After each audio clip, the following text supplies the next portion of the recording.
So folks are joining us from the waiting room. This is Art Viewing Adventures. I'm Rodney Paul, and we can see Nikki's wearing purple, which we're all supposed to be wearing on Wednesday to kind of celebrate the 33rd anniversary of the American with Disabilities Act.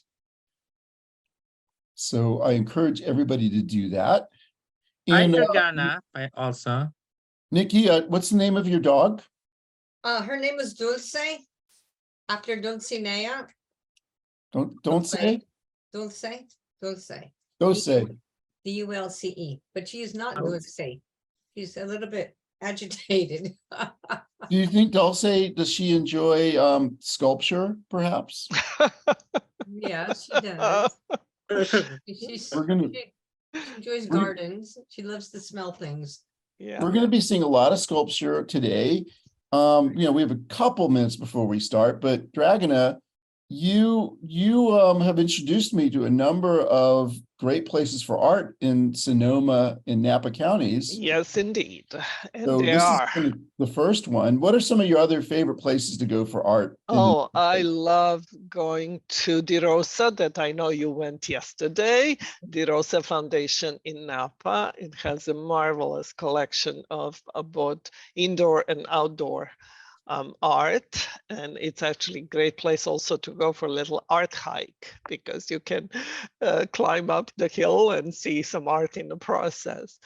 Another place I love is the Hess Winery, which has its own little museum in a building, and you can see it for free, and it's really great collection of contemporary art. Pretty good wine too. And wine too. Absolutely.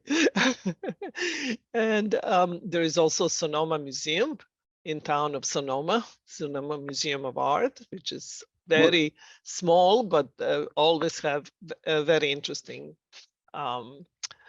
exhibits. Yeah, I was actually there yesterday also, and we saw the granddaughter of Charles Eames. That's right. Of the famous Eames design company. Yes. She gave a talk, and one of Ray Eames's artworks is on the wall there right now. Oh, that's wonderful. Maybe we'll do. Yeah, I know she lives in Petaluma, and she's been very important member of arts community in Sonoma County.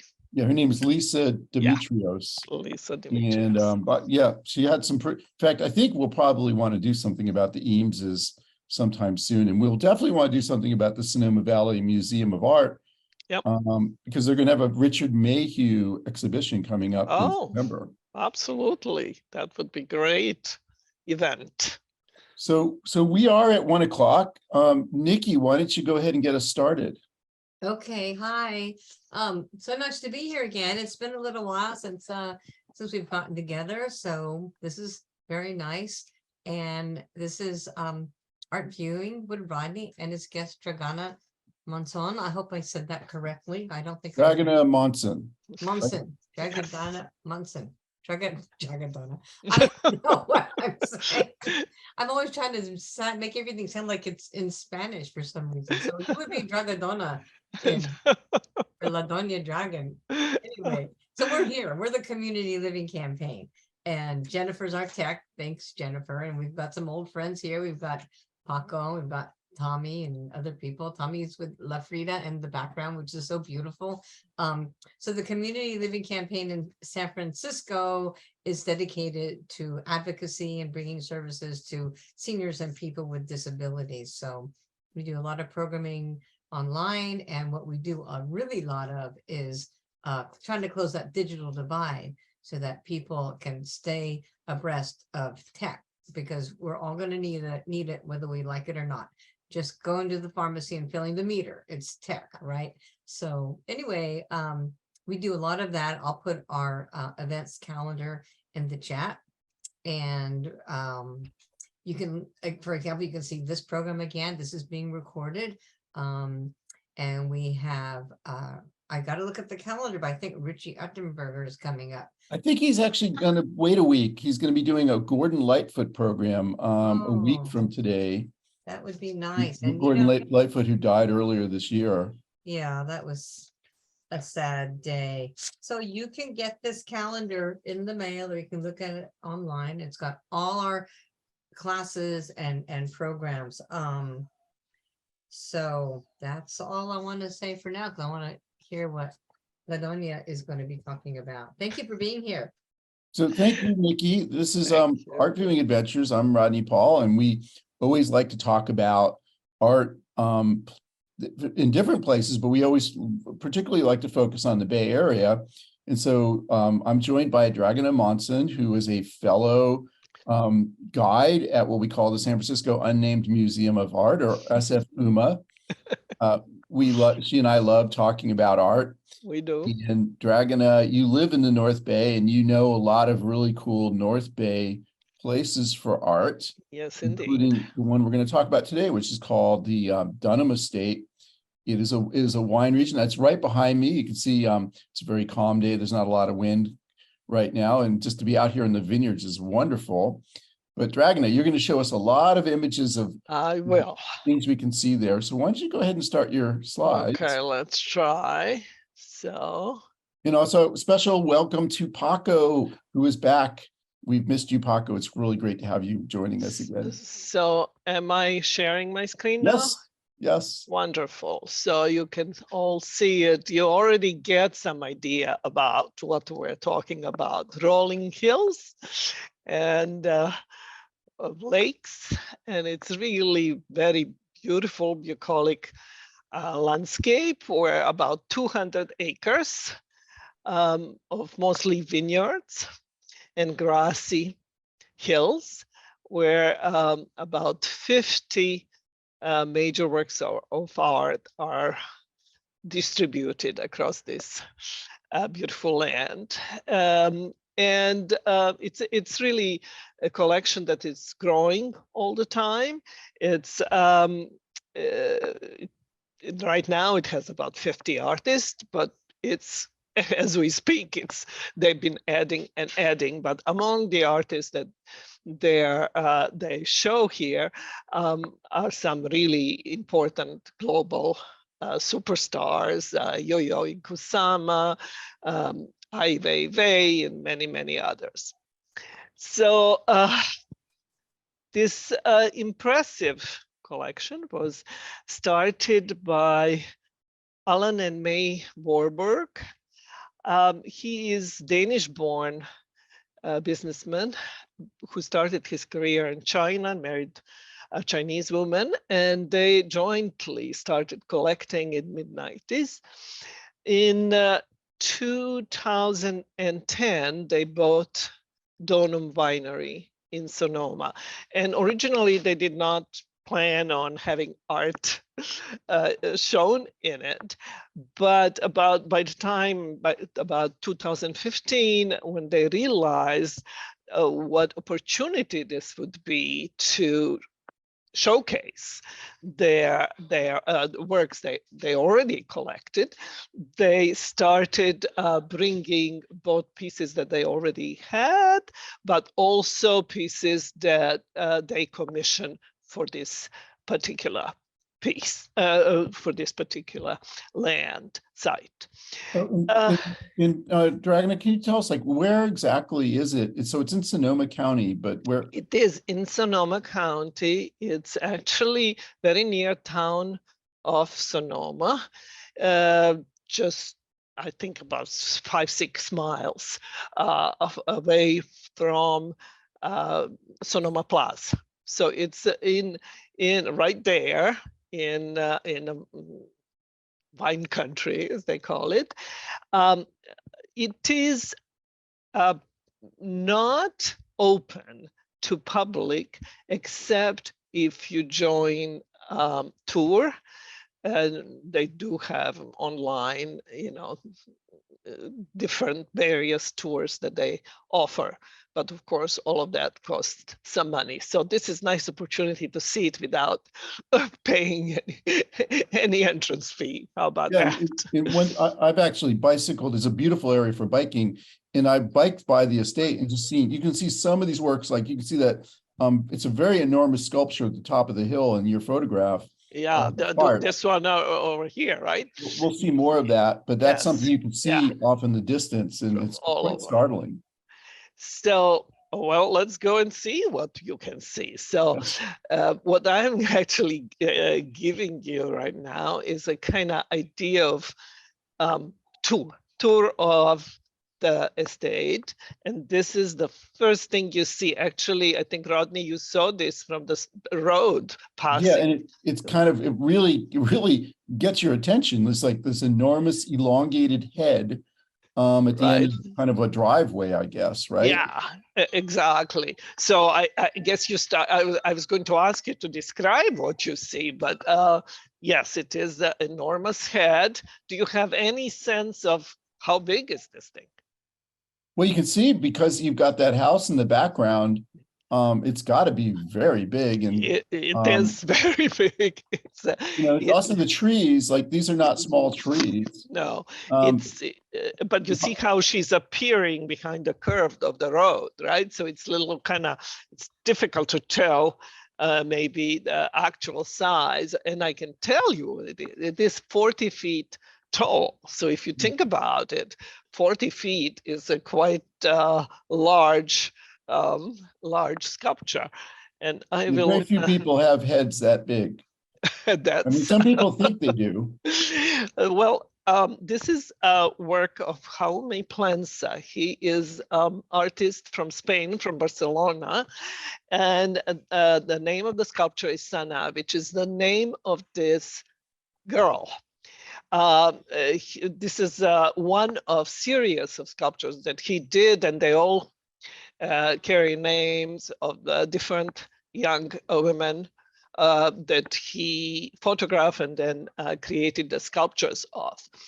So I think you mentioned already, Rodney, how elongated this head is. Why do you think he created this elongated head? Why is she elongated? It kind of gives, it's very surreal. So it's very startling. The fact that it's perfectly white is also kind of notable. So I think being elongated, you still recognize it as a head, but it's just really, it really grabs your attention.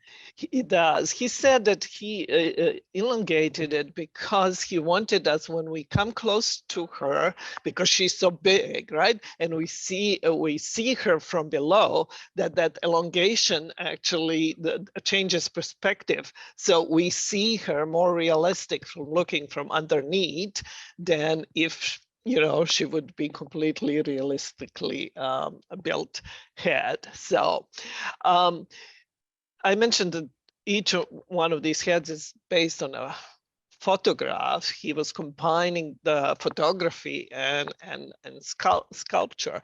So he would create this by putting the photograph in a computer. Why do you think he did that? What he's doing with the photograph in a computer? I guess it helps you keep the proportions, but kind of elongate them. That's right. And so you get That's right. It's because it does read like it is. It doesn't seem like it's not a human head. No. Oh, we have a question from Gail. What is the Sana sculpture made of? That was going to be my question to you guys. So what do you think? What is she made of? Hopefully not eggshells. It could be very delicate. I'd say not. Maybe this will help when you see it a little closer. Can you guess now? Look at the lines here. What is this telling you? What is this telling you? So Nikki wants to know, is she hollow? She is probably, yes, she is hollow. So what it is, to answer the first question, she's made of fiberglass and not marble, even though from looking from far, being white, she looks like that she might be made of marble, but no, she's made of fiberglass. And remember the computer that we discussed and how he elongates the image in a computer and creates almost like a hologram, and then actually is using that image to 3D print the pieces that they are then put together on site right here. You can see it through those. So Dragana, let me ask you, how would you feel if that was your head? Would that kind of creep you out, or would you think it was pretty? No, I would think it's cool. Why not? I mean, so first of all, apparently, what he does, he approaches, these are not all the young women that he knows. Sometimes they're people that he sees on the street. He asks, let's say this girl apparently was a Swedish girl with her parents somewhere in Barcelona, and he asked parents if it's okay if he can use her image, and they gave the permission. So I'm sure she was elated to become an important work of art. But let me ask you one more question. What is your sense? Is she? What's her emotion here in this sculpture? I get a sense of calm from her. I get a sense of kind of a very placid pose. Yeah. She's got her eyes closed, so maybe it's something kind of peaceful. Peaceful. She looks like she's meditating, maybe. Or Nikki says maybe praying. Or praying. Definitely some very calm, spiritual, meditative, dreamlike. She's probably, I think she's praying that the grapes will turn out well and we'll have a good That's crop. for sure. They all pray to the god of wine, right? Yeah, Parker says meditating and spiritual. Yes, indeed. I think that's so. Let's leave Sana in her meditative, dreamlike state, kind of looking down Is that Mount Tam in the background? That's Mount Tam in the background. I mean, it says this is just a beautiful image. So as we leave her, we continue driving on that small road. The next thing we do, we arrive to this parking lot, right? We park a car and we come out. And I'm going to ask you immediately, do you see something unusual here? What's going on? Well, first you think it's just an ordinary palm tree. And then if you look closely at the photograph on the right, on the left, you see tire treads. Indeed. So, like a palm tree made out of tires, it seems. Yes, indeed. And what is interesting actually is, I'll tell you, when I was there, I parked and come out. That's actually my car right there. I absolutely did not realize what I'm looking at, because that palm is in a row of palms that look just like it. So, you kind of look around, you don't realize what you're looking at until you come really close, and then you see the tire. You can see tire on a trunk, and of course then you can see the fronds made out of rubber. Yeah, Gail says her first impression was that it was a tree that wasn't very healthy. It was maybe dying. Well, that's a very good connection to what he was trying to do. So this is work of Douglas White. He is a British-born artist. It's called Black Palm. And it was inspired by his visit to rainforest in Central America. He was in Belize. And what he did, he said, he walked through the jungle and he would see these black stumps of the palms, because apparently when tree is diseased, they usually burn it. So you see these black apparitions in a rainforest. But simultaneously, he said, he was also driving through the country and often see along the side of the road blown out track tires, right? Sitting kind of all around. And that kind of gave him idea about, in a way, cleaning the road by picking up those blown out tires and using those tires to create work of art. Yeah, Nikki noted that it's kind of upcycling. It certainly is. It's upcycling for sure. And But what I want to ask you is, what do you think he's telling us here? What is he commenting about? Think about, he's doing this in Belize, so this is Central America. He is picking the rubber tires off the road. What do you think it's comment on? What's he commenting on? Kind of like environmental degradation. Absolutely, environmental degradation. He's also commenting on environmental impact of the colonial trade in rubber, right? Remember that Central and South America were great producer of rubber. So he is talking about what impact of that colonial trade, once beautiful, exotic palm forests were sapped of their beauty by extracting this rubber and creating it into global industry. So We have a comment from Gail. She says she thinks it's really nice that it's positioned in a row of real palms.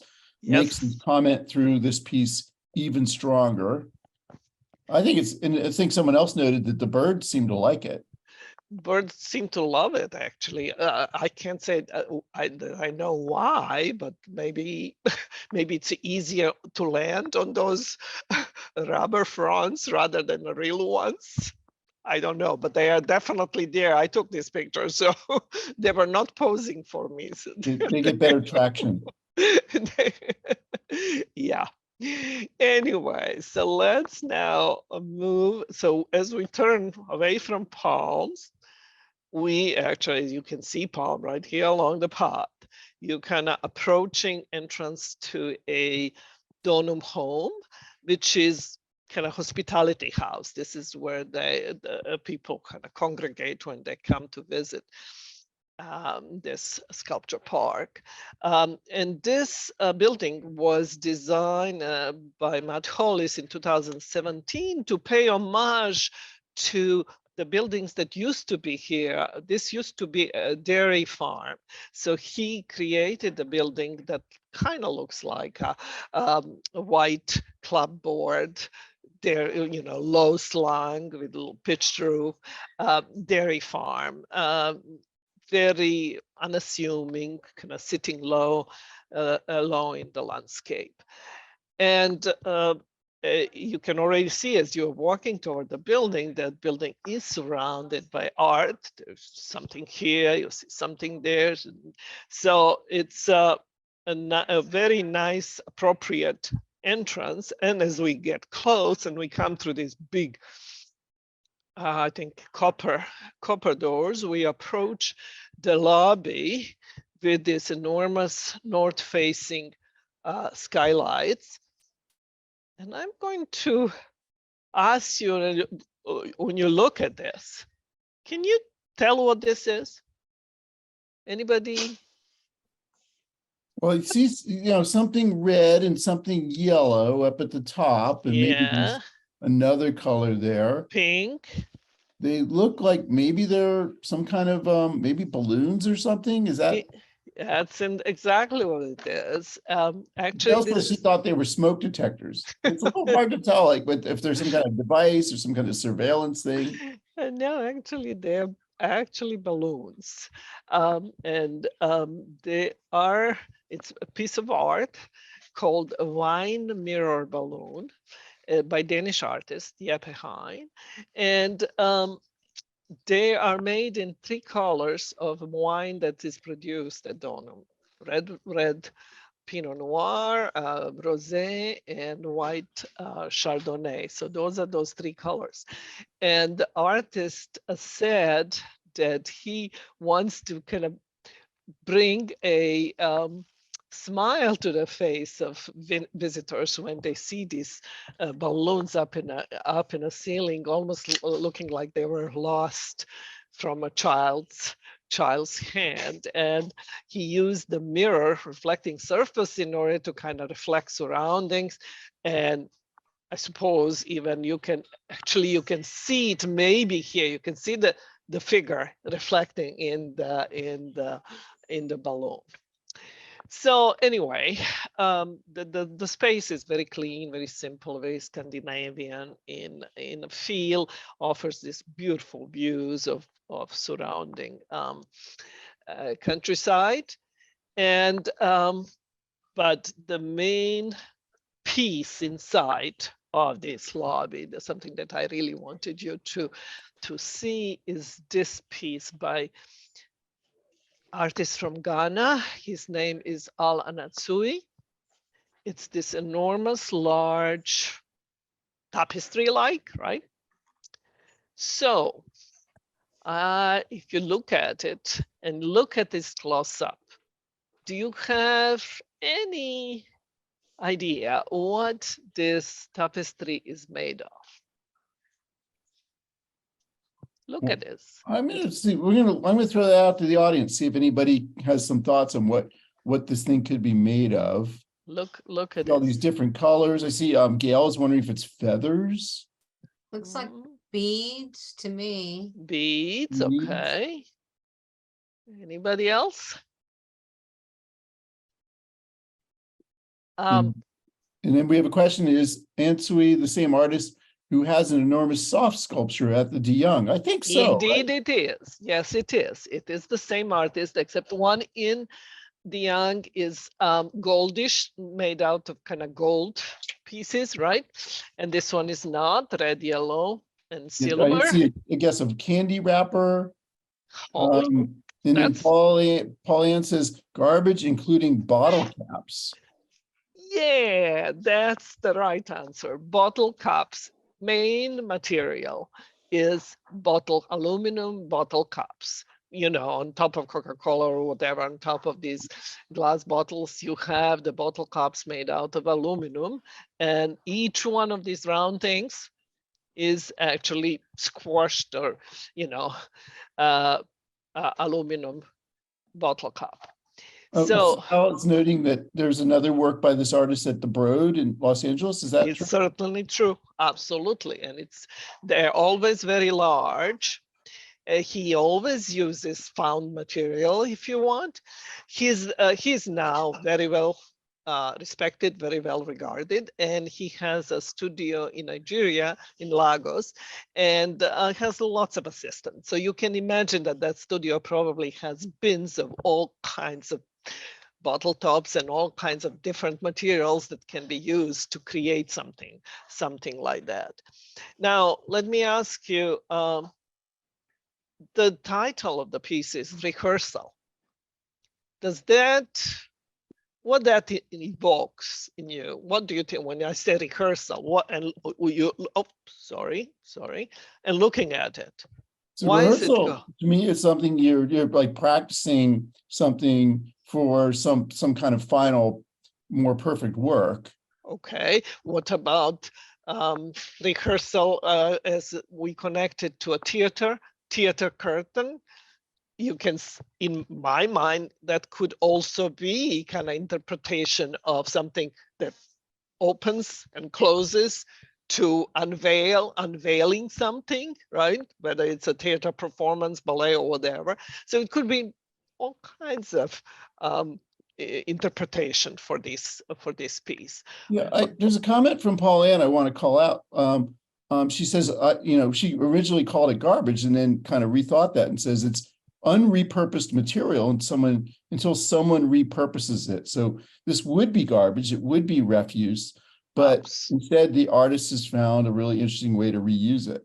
Absolutely. So it kind of tells us something about importance of reuse, right? It's something about sustainability, right? This is maybe if we could do that with everything, we'd be so much better off. Exactly.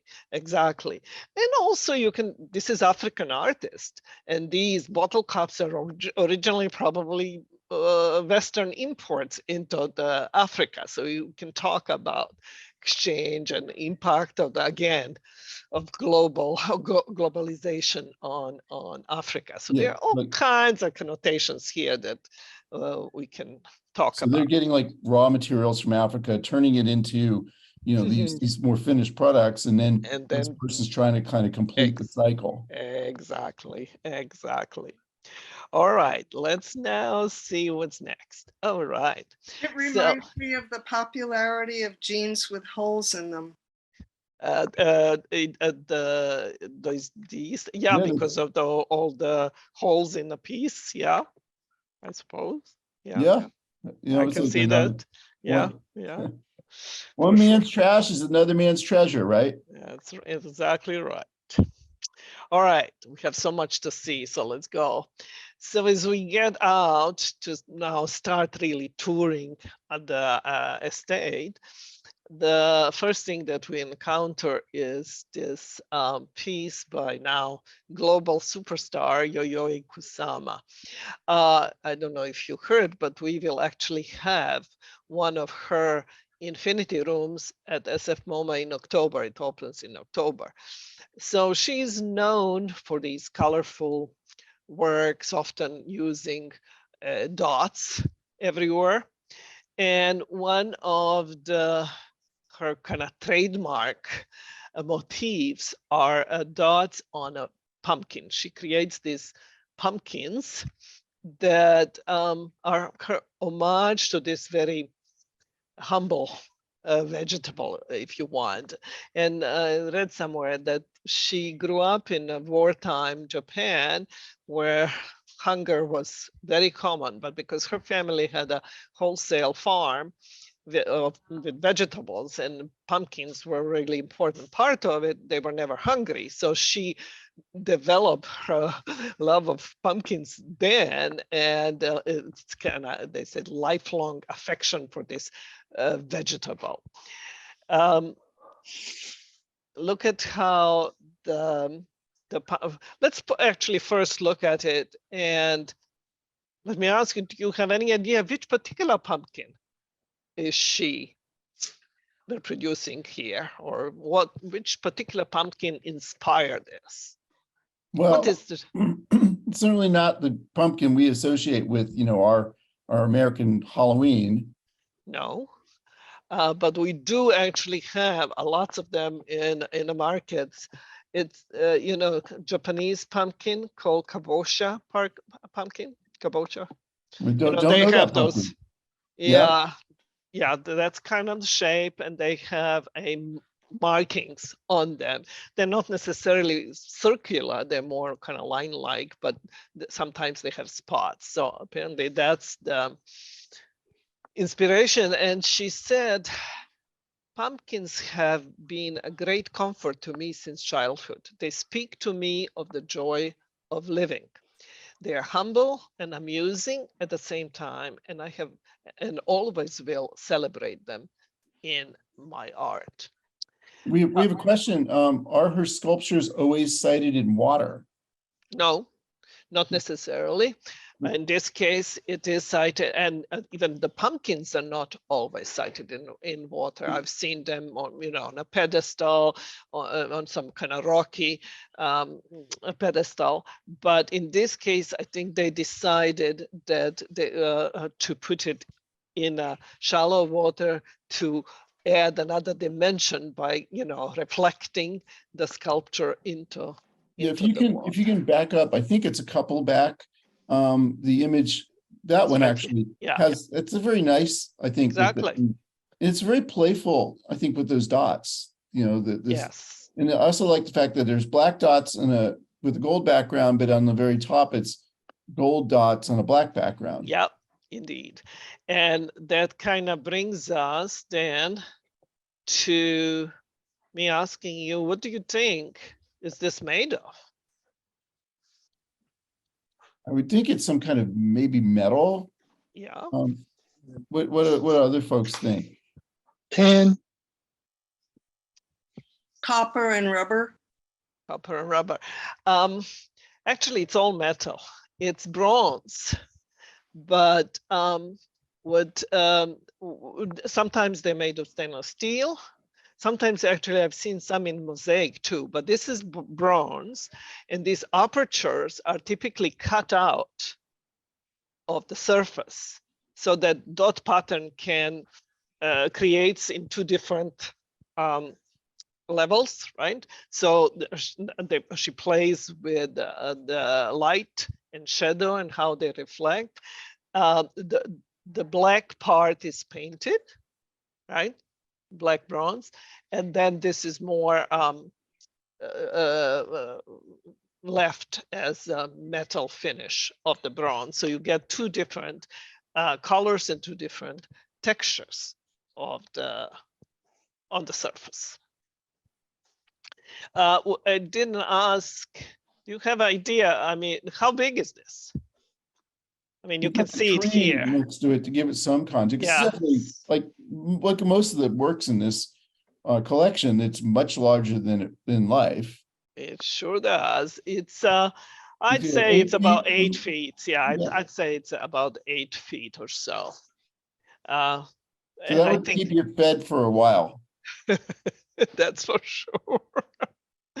So let's leave Kusama and her pumpkin behind us and go to right across, very close actually, across this white bridge in this field of these beautiful wild grasses. You encounter this kind of low slung again structure that has another woman artist in it, and it's Louise Bourgeois, a French-American artist, and this is her crouching spider.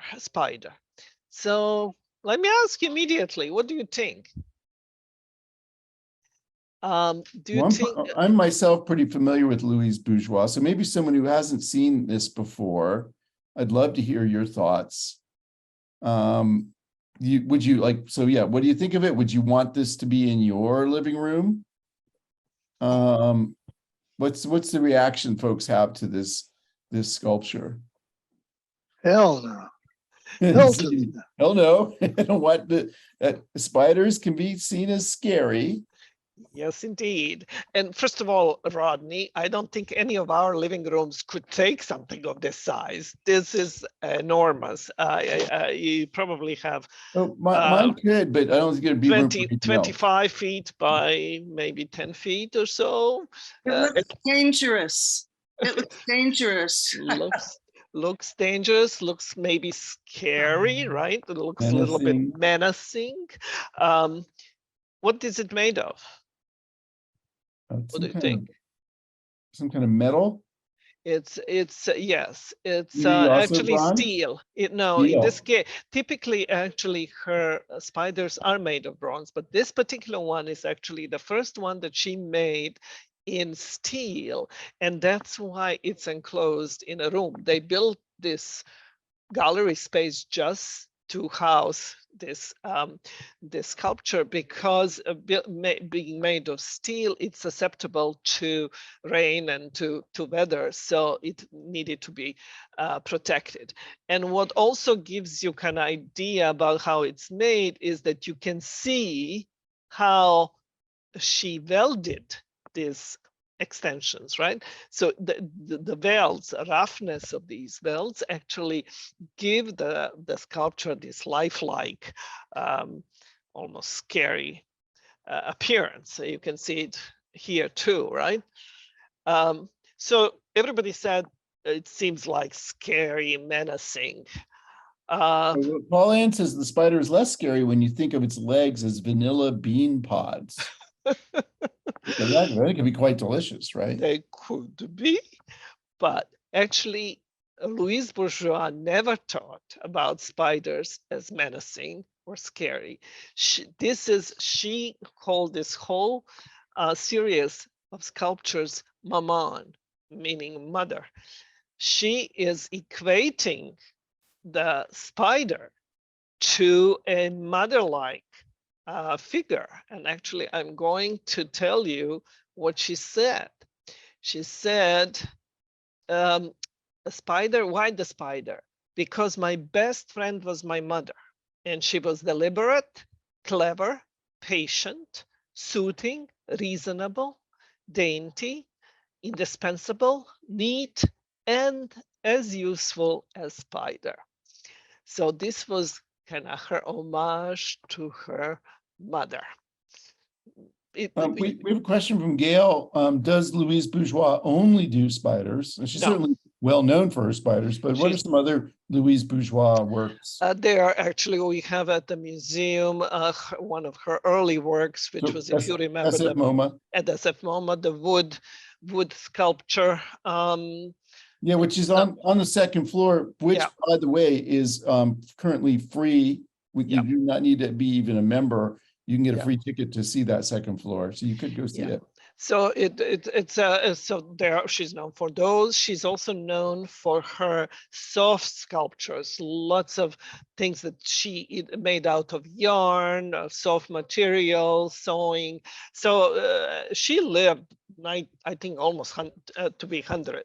So her repertoire is very wide, but spiders are probably the best known because they're as impactful. You see them outside the museums. They're often in the public spaces. There is one in front of Bilbao Museum, Guggenheim in Bilbao, that is like 30 feet high. So enormous. So that's why she's known by them. And she died in 2010, so this one would have been made while she was in her 90s. So anyone who thinks, oh, I'm done. getting up in age, and I don't know how much more I can do. She was doing really interesting things into her 90s. Yes, actually, she started spiders, I think, in late 90s. So she was literally in her late 80s at the time, and started this whole series then. So yes, we all should remember that. It's never too late. We have a comment from Karen. American Indians have a legend that mother spiders led them to the world. Oh, So that, like a creation myth with a spider. okay. I like spiders. They're, Yeah. they deal with the insects, which we want them to be under control. So That's right. go spiders. That's right. So let's go from spiders to some different kind of animals. Hmm. Take a look at this. So this is a piece by now very famous Chinese artist Ai Weiwei, equally actually famous for his political work as well as his artwork. And this piece is called A Circle of Animals. And it's based on Chinese zodiac. Is anybody familiar with Chinese zodiac? Do you know which animals are part of it? Well, we got the year of the dog and the pig and the dragon. And this the is rat. what's this? That looks like a rabbit. Rabbit. And what's this? Look at Is what's that a lizard or a snake. dragon? A snake. Year Snake? of the snake, right? Year Year of the snake. okay. Let's see. Okay, here. It's over here, I think dog, right? You can see dog. And you can see over here rooster. Which year is this year? This year is this year rooster? I can't remember. But anyway, so there are 12 animal heads. And they were originally actually, so Ai Weiwei was inspired to do this sculpture when he saw that in 2009, Sotheby, the big auction house, brought 2 of these animal heads to auction. They were actually heads that were made in late 18th century by 2 Jesuit priests, European Jesuit priests who came to China at the time and created these 12 heads, and they were decorating the imperial palace somewhere near Beijing. During the Opium Wars in 1860s, French and English troops actually looted the palace, and these heads were dispersed, never to be kind of seen again until they started popping up in these auctions. So that inspired Ai Weiwei to create the new heads. So he created all 12 of them, and he wants to, talk about what who they really belong to. He wants to talk about authenticity, ownership, all of this, because they were made by Europeans, but they were made for Chinese palace. They were looted by Europeans. Now they are being sold all over the world. So he wanted to put his own imprint on it. And when you look at this, I'd like to ask you, let's see. I'd like to ask you, what's your impression, first of all? It's a, you know, I kind of like that head, the sauna that we saw in the beginning. That there's very surreal kind of sense Okay. because of their context. And That's right. Gail's noting the daffodil border. You know, that it's just like in a really interesting place. That's right, the border, and you have the circle, and it really is circle in this rolling hill surrounded by it, and you have these things on sticks in a way, right here. But I'm curious, what do you think? Would you describe them as monumental or not? We describe them as monumental or Mhm. not. Mhm. What do you think? Well, they are like mounted and they're kind of high off the ground. So they're, Mhm. you know, like if you were to tell me that this was some sort of you know, ancient religion, like this is like, you know, kind of like Stonehenge for some Right. other religion. You could get me believing that. I don't Yeah, know. What do other yeah. folks think? Also, this could be an awesome place for a golf course, you know, like if that was, you know, I'd probably be very intimidated trying to putt with all these things watching me. Or play mini golf and stick the ball right into the dog's mouth right There you go. here. How about that? Actually, I am asking this on purpose because Ai Weiwei himself said, I want this to be seen as an object that doesn't have a monumental quality, but rather it is a funny piece that people can relate to or interpret on many different levels, because everybody has and knows zodiac connection. So, you know, on one hand, okay, he wants it to be seen as a kind of funny and approachable. On the other hand, it is big intervention in this manicured landscape, right? So they're both, you can argue it, I think, both ways. You know, it reminds me of we've got the German artist Katharina Frisch, who had a work at SF MoMA with these all these was it dogs with Yes. these black dogs and with a Yes. white baby in the middle of them. That's menacing. Menacing, but also there's a humor to her stuff. She Yeah. has an enormous rooster at in Washington D.C. at one of the Smithsonian's. He actually also commented that in this particular, by the way, there is a few editions of this circle. So this is not the only one, but this one, I've seen another one in LA and doesn't have at all the same impact because it is more in an urban built environment, and then you cannot see it as a circle, but in kind of pieces. So in this case, in this absolutely beautiful setting, I himself said that it gives this piece a new connotation. This beautiful environment makes him think what art is all about: enjoyment of life, enjoyment of beauty, and all of that. I think Segal mentioned that this was at Los Angeles.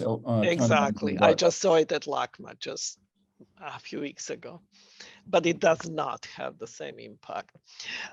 Before we leave it, I just want to point out that they got I to agree to use the drawings for these hats as a label for their vintages. So depending on when wine is made, you get year of the horse, 2014, year of the rooster, year of the monkey, or whatever it is, depending on when wine is made, which is, again, you can talk about marketing and all kinds of commercial propositions here too. Nice comment from Pauline. She says, it looks like something Alice would come upon after drinking something intoxicating at the Mad Hatter's Tea Party. Yep, it is kind of psychedelic in a It sense. certainly has. Yeah. If only our Summer of Love hippies could have seen this thing, I think it would have. This should have been in the Panhandle. That would be awesome. Anyway, so so far we have seen what Chinese artists before Louis Bourgeois, French American, Yayoi Kusama, Japanese. So Warburgs are really making a conscious effort to collect artists from all over the world to make the collection as global as possible. So after seeing all of these, here is another one from another part of the world. This is work of Ghada Amer from Egypt. Well, she was born in Egypt. She now lives in New York. So take a look at this beautiful sphere, kind of sited in this lavender field. And the piece is called The Words I Love the Most. So what do you think it's all about? Well, the title kind of makes us look, these are not Roman letters that we're all used to seeing, No. but it makes you realize like it is probably something that's been written. But it's also a globe, right? So it's a globe. Don't know if you have a sense. It's about 5 feet diameter globe. So, and you are absolutely right. It is words, and she's telling us the words I like the most, right? And I love the most. So, and her being from Egypt, it's another clue. So this would be Arabic letters, Arabic words. So I can tell you that the words are all related to the concept of love, desire, crazy in love, all of that. So these words can be only read if you're inside of the sphere. From the outside, they are actually spelled backwards. So why do you think she is using the reversed writing here? What it alludes to? Well, you said like you have to be inside of it to really see the words. And it makes me think like love is something that you don't really see from the outside. You experience it from within yourself. Absolutely. Also, think about, we're talking about, we advance to another slide. We're talking about Arabic. We're talking about Arabic culture where love is not private. Always talked. It's very private. It's not always talked in public about.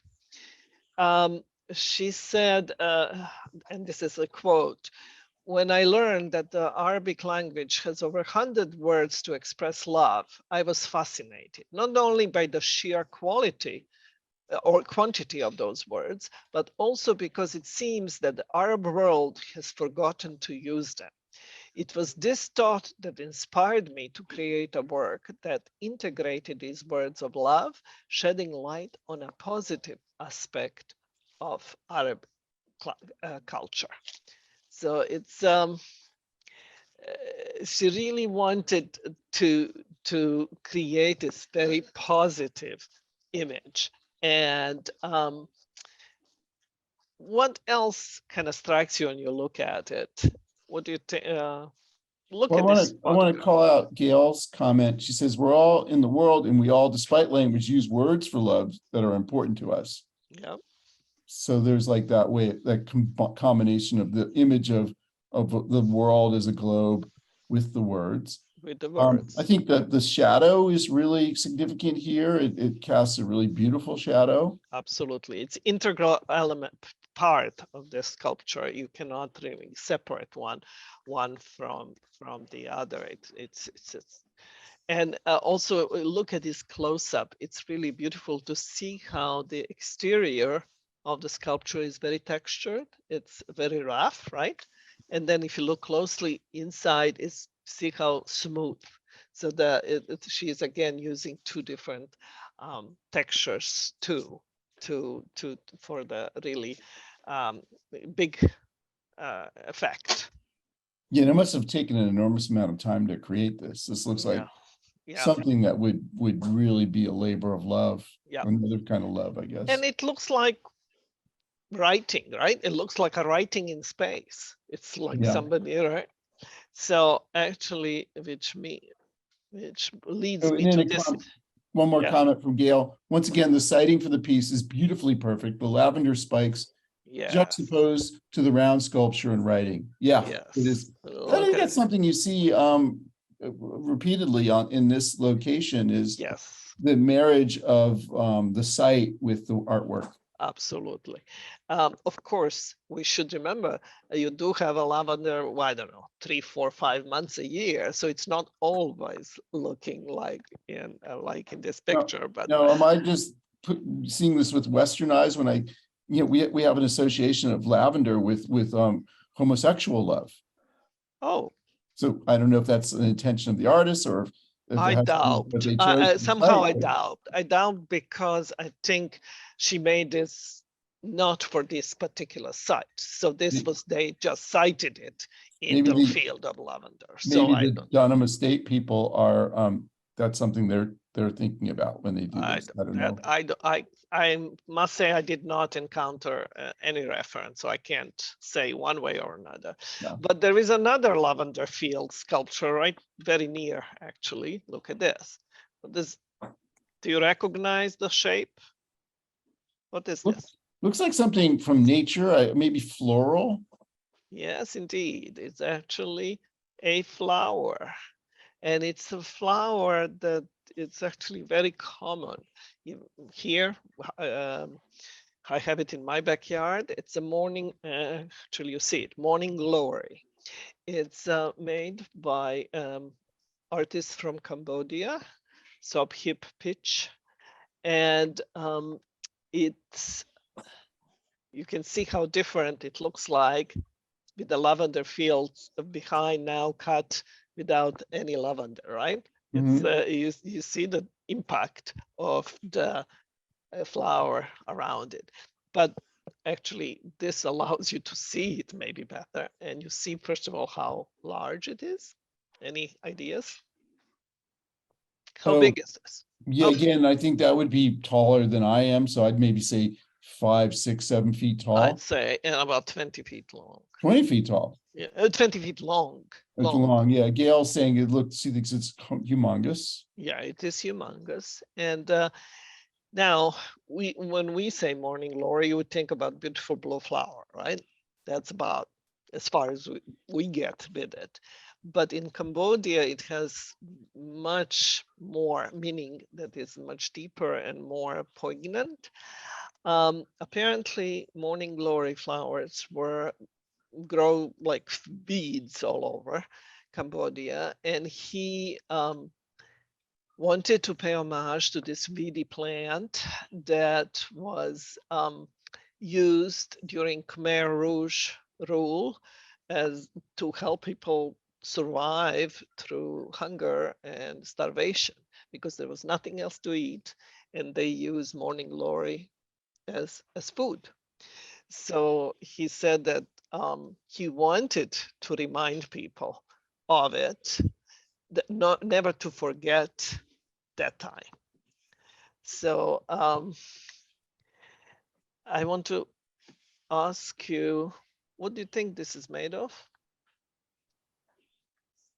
So it's another metal sculpture. Would it be bronze again, or maybe it's bronze? It is bronze, but actually I should mention that yes, in this case it is bronze, but typically most of his work is made out of bamboo or rattan, which is very common and used in Cambodia and Southeast Asia a lot.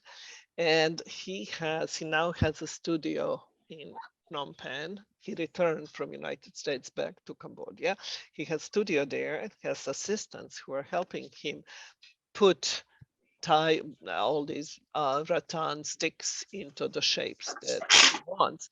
In this case, they recreated a rattan sculpture in bronze because obviously being exposed to weather, it would not last if it is done in rattan, but they tried, because it's done by hand, you can see the welding markings, and you know, it gives it that appearance of something done by hand, something organic. I want to mention, Dragana, that we're like about 5 minutes to go, so Okay, I'm not sure how many more so works we have. we have quite a few, so let's maybe do this one and then switch to the last. How about that? That's good.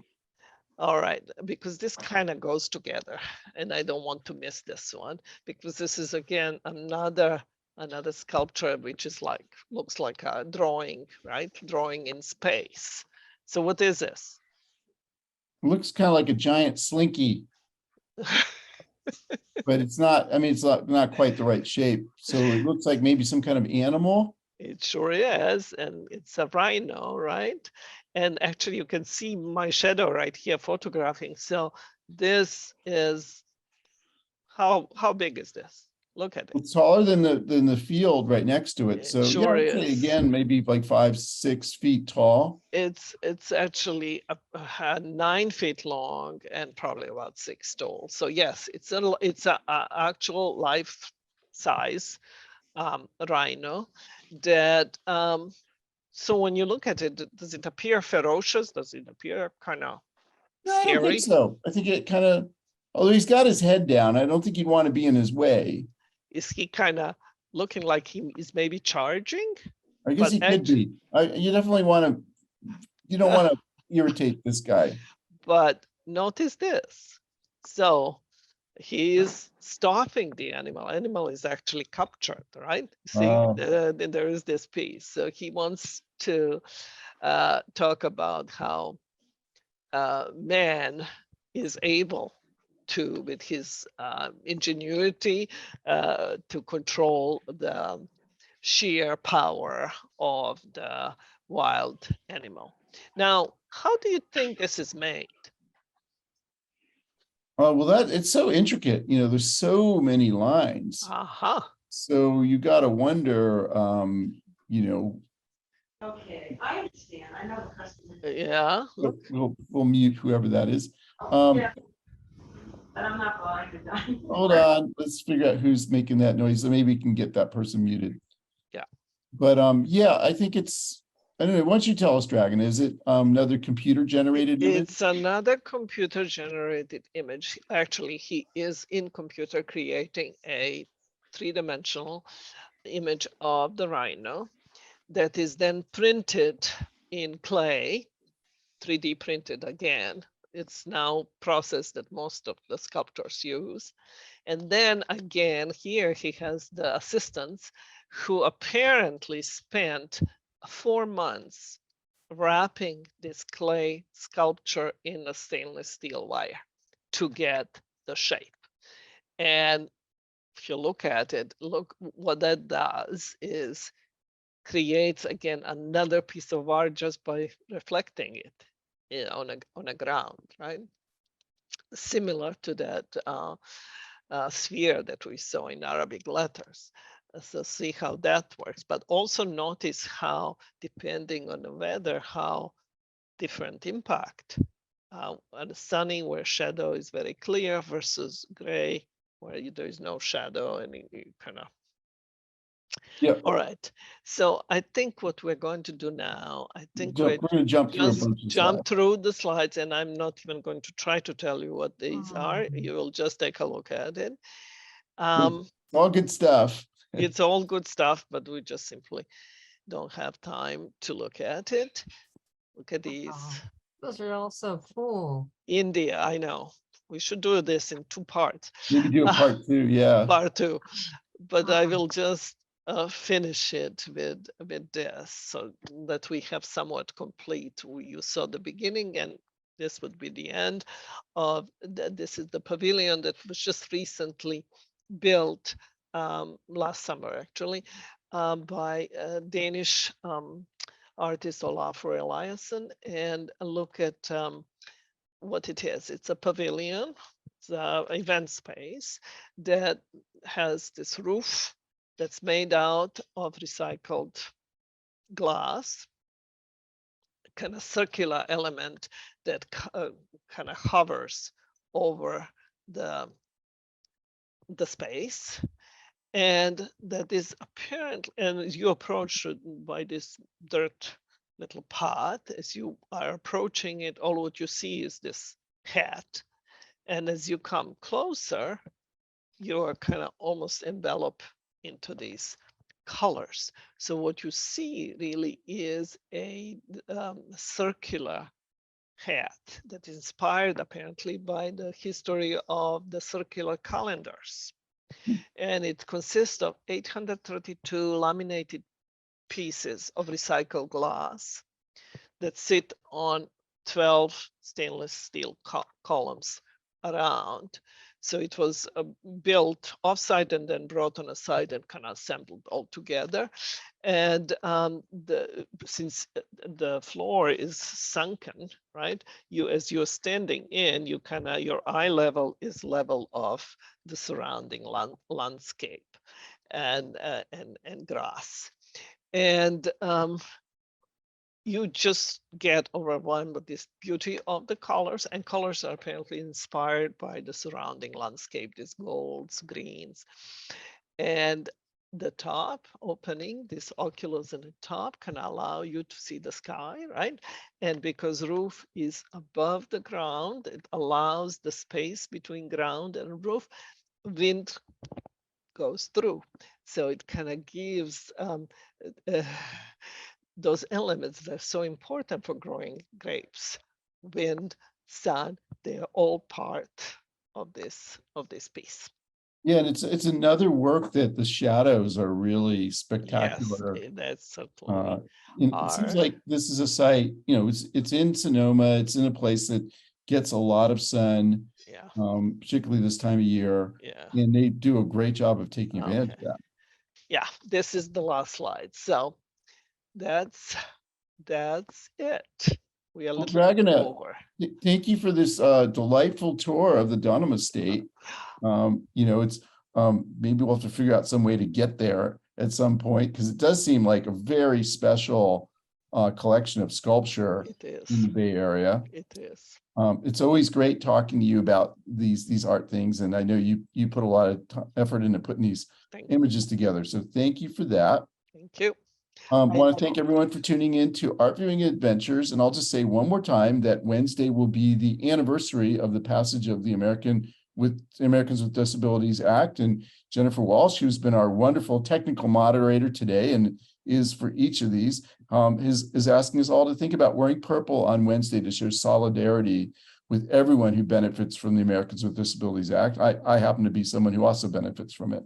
And we hope you join us again. We'll be joining Rodney on August 14th and August 28th in August. And those shows are, I always look We're forward. back. Well, the next one will be Don Ross, who is another one of my fellow museum guides and also a photographer for the San Francisco Museum of Modern Art. He's going to show us some of his photography. I think it's going to be very exciting. Thank you, everybody. Yep. Great having everybody.